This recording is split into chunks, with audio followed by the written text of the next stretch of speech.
আচ্ছা বলেন তো এটা কিসের ডিম? এটা কি কোনো পাখির ডিম? না অন্য কোনো কিছুর ডিম?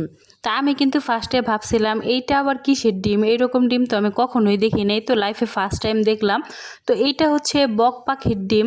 তো আমাদের এলাকায় একটা লোক আর কি গিয়ে দেখলাম যে বক ধরে নিয়ে আসছে, আর বকটা মানে হাতে রাখার সাথে সাথে একটা ডিম পেড়ে দিয়েছে। তো আমি পুরাই অবাক হয়ে গিয়েছিলাম। তো ডিমটা আমি কিনে নিয়ে আসছিলাম তার কাছ থেকে, আর এনে দেখতে পাচ্ছেন এখানে ভাজি করে ফেলছি। তো বক পাখির ডিম এই ফার্স্ট টাইম ট্রাই করলাম, অনেক ভালো লাগছে খেতে। আপনারা কি কখনো খাইছেন কিনা অবশ্যই কমেন্ট করে জানাবেন। তো হ্যালো এভরিওয়ান, আসসালামু আলাইকুম। যেখান থেকে আমার ভিডিওটি দেখছেন আশা করি আপনারা অনেক ভালো আছেন। আলহামদুলিল্লাহ, আল্লাহর রহমতে আমি বেশ ভালো আছি। তো আজকে কিন্তু আমি রান্না করতেছি, এখানে দেখতে পাচ্ছেন কুমড়া, আর কুমড়া দিয়ে আজকে আমি রান্না করব বাটা মাছ। তো ফার্স্টেই কিন্তু আমি বাটা মাছগুলোকে ভেজে নিয়েছি। তো এটা কিন্তু একদম ফ্রাই করে ফেলছি। তো এটা কিন্তু মানে ফ্রাই করেই খাবো। আরেক সাইডে হালকা করে ভেজে রাখা হয়েছে মাছ। আর এদিকে কিন্তু আমি পাঙ্গাস মাছ রান্না করেছি, তো অনলি 3 পিস। তো এটা আমার মেয়ের জন্য, আর আমাদের জন্য কিন্তু কুমড়া রান্না করতেছি।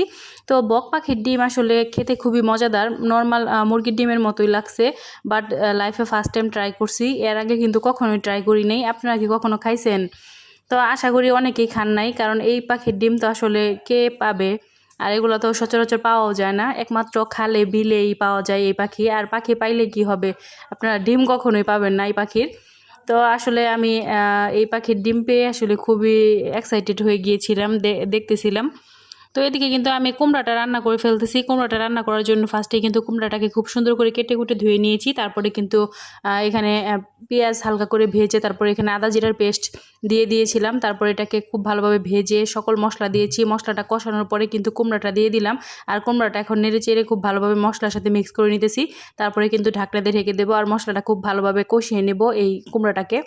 তো তারপরে কিন্তু ঝোল দিয়ে দিব পরিমাণ মতো, আর ঝোল দেওয়ার পরে কিন্তু 10 মিনিট পরেই কিন্তু উপর থেকে মাছটা দিয়ে দিব। আর মাছটা দেওয়ার পরে কিন্তু 10 মিনিট রাখার পরেই রান্নাটা একদম কমপ্লিট হয়ে যাবে। তো আজকে যেহেতু আমি মাটির চুলা রান্না করতেছি, আর মাটির চুলা খাবার কিন্তু খেতে খুবই মজাদার হয়। আপনারা কারা কারা খাইছেন অবশ্যই কমেন্ট করে জানাবেন। তো মাটির চুলা যে কোনো জিনিসই কিন্তু খেতে খুবই মজাদার, বিশেষ করে গরুর মাংস আমার কাছে খুবই ভালো লাগে মাটির চুলা রান্না করলে। বাট শহর এলাকায় আসলে মাটির চুলা নাই বললেই চলে। তো গ্রামে গেলে কিন্তু এই ফিলটা পাওয়া যায়। আর গ্রামের খাবার কিন্তু একদমই ফ্রেশ আর খুবই মজাদার হয়। তো কথা বলতে বলতে আমার রান্না কিন্তু একদমই শেষ। তো আজকের ভিডিওটি কেমন লাগলো অবশ্যই কমেন্ট করে জানাবেন। তো আজকের মতো এই পর্যন্তই, সবাই ভালো থাকবেন, সুস্থ থাকবেন, আল্লাহ হাফেজ।